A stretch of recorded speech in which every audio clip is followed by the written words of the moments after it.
Hello student, good morning. Welcome to my YouTube channel. Dear students, आज हम बात करने वाले हैं मौर्य काल के सभी महत्वपूर्ण प्रश्न इस वीडियो में हमने सभी महत्वपूर्ण प्रश्न जो भी मौर्य काल से संबंधित है उनको रखा है।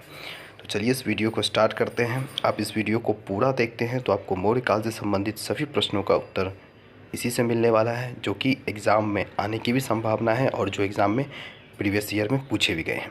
अगर आप इस चैनल पर नए हैं तो बिल्कुल चैनल को सब्सक्राइब करें। चलिए स्टार्ट करते हैं इस वीडियो को। सबसे पहले बात करें तो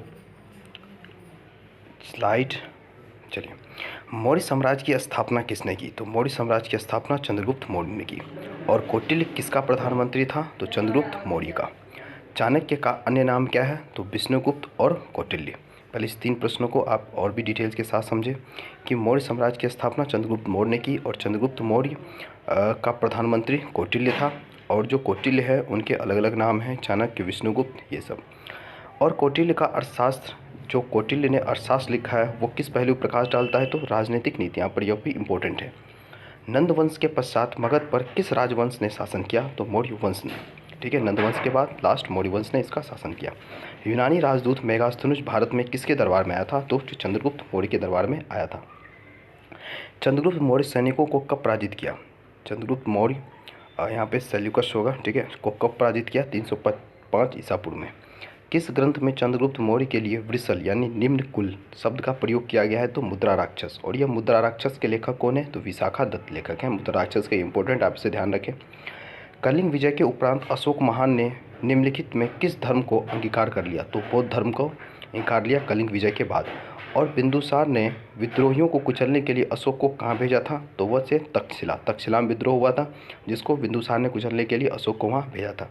मौर्य काल में सीता से तात्पर्य होता है राजकीय भूमि से प्राप्त कर के बारे में।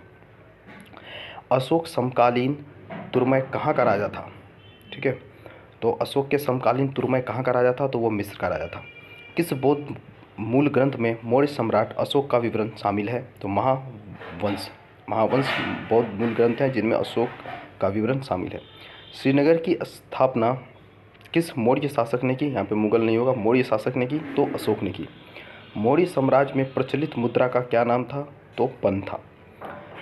किसके शासनकाल में डायमेकस भारत आया था? तो बिंदुसार के शासनकाल में आया था। अशोक ने श्रीलंका में बौद्ध धर्म का प्रचार करने के लिए किसे भेजा था? तो महेंद्र और संघमित्रा को भेजा था, जो कि अशोक के पुत्र और पुत्रियां थी। अब बात करते हैं अशोक के कुछ महत्वपूर्ण शिलालेख के बारे में, क्योंकि अशोक की जितनी भी जानकारियाँ प्रस्तुतियाँ मिलती है वो सभी शिलालेख से ही प्राप्त होती है। तो अशोक के कौन शिलालेख में प्रसिद्ध कलिंग युद्ध का वर्णन है? तो जो भी प्रसिद्ध कलिंग युद्ध का वर्णन है वो 13वें शिलालेख में वर्णित है।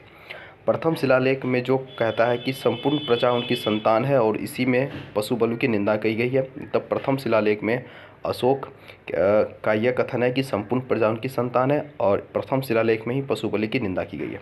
द्वितीय शिलालेख में बात करें तो इसमें कहा गया है, इसमें मनुष्यों और पशुओं के लिए निःशुल्क चिकित्सालय की स्थापना करने की चर्चा है। साथ ही चेर, चोल, पांड्य तथा श्रीलंका जैसे दक्षिणवर्ती राज्यों का भी उल्लेख मिलता है द्वितीय शिलालेख में। तीसरे शिलालेख में युक्त, रज्जुक तथा प्रादेशिक नामक अधिकारियों की चर्चा है। और 5वां शिलालेख में धम्म महामात्रों की नियुक्ति का उल्लेख मिलता है।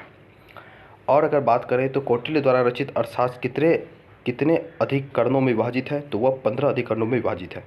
बराबर, जो कि जहानाबाद जिला के, बराबर की गुफाएं जो कि जहानाबाद जिला में है, किसके आश्रयगिरी के रूप में किया गया? तो आजीविकाओं के लिए।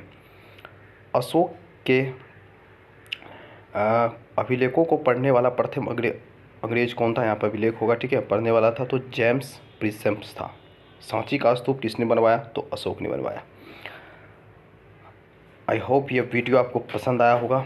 और यहाँ पे एग्ज़ाम से जो भी रिलेटेड इम्पोर्टेंट प्रश्न थे मौर्य साम्राज्य से, हमने उन सभी को इसमें रखने की कोशिश की है। अगर आप इस चैनल पर नए हैं तो बिल्कुल चैनल को सब्सक्राइब करें, क्योंकि मैं अलग अलग टॉपिक से इसमें करने वाला हूँ सभी एग्ज़ाम के लिए इम्पोर्टेंट क्वेश्चन। तब तक के लिए गुड बाय।